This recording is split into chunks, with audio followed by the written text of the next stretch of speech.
የሀገሪቱ ዜጎች ሞባይል ስልክ ይጠቀማሉ፣ ኢንተርኔትም አላቸው።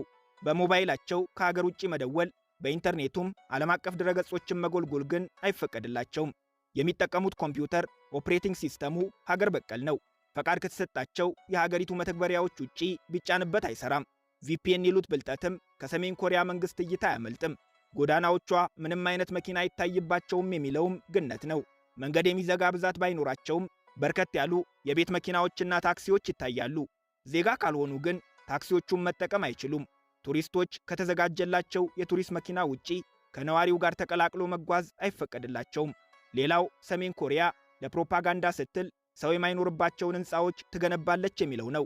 ይህንን ህንፃዎቹ ውስጥ ገብቶ ማረጋገጥ ባይቻልም እንደ ሰሜን ኮሪያ አይነት በማዕቀብ ብዛት ኢኮኖሚያ የተዳከመባት ሀገር ምዕራባውያን እንዲያዩላት ስትል ብቻ ሰው የማይኖርባቸውን ህንፃዎች ትገነባለች ብሎ ማመን ይከብዳል።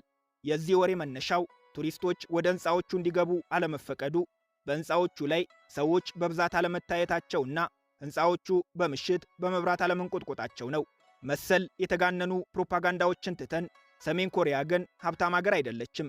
እንደፈለጉት ተንቀሳቅሶ እውነተኛውን የዜጎቿን ህይወት መመልከት ከባድ ቢሆንም መንገድ ላይ ከሚታዩት እንቅስቃሴዎች ተነስቶ ውሱን ግምቶችን መውሰድ ግን ይቻላል።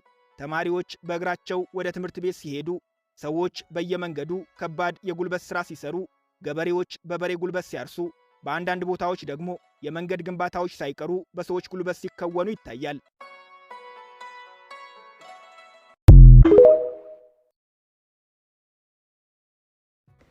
ዛሬ ትንሽ ላወራ የፈለኩት ስለ ጂም ውስጥ የሚለበሰው ታይት፣ ይሄ ታይት ሴቶቹ የሚለብሱት እንደዚህ ቂጥ ውስጥ የተወተፈው ነገር በጣም ነው የሚያስጠላው።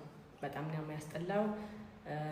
ባሎቻችሁ ወይም ቦይፍሬንዶቻችሁ ወይም ወንድማችሁ መከልከል ስትለብሱት መከልከል ያለበት ነገር ቢኖር ይሄ ነው። ለምን ለብሳ ስትመጣ ሌላዎቹ ወንዶች ኦብቪየስሊ እዩን ያስመስላል እዩን።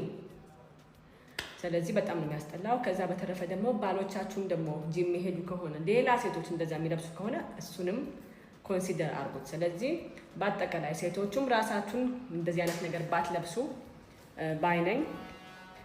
ከዛ በተረፈ ደግሞ ወንዶቹ ደግሞ ሚስቶቻቸውን ደግሞ ቢከለክሉ ይሻላል። እንደዛ መልበስሽ ምንም አይነት አቴንሽን ለማግኘት ወይ ምናምን እንዲያውም የሚያዩሽ በጣም ዝቅ አድርጎ ነው ዳውንግሬድ አድርጎ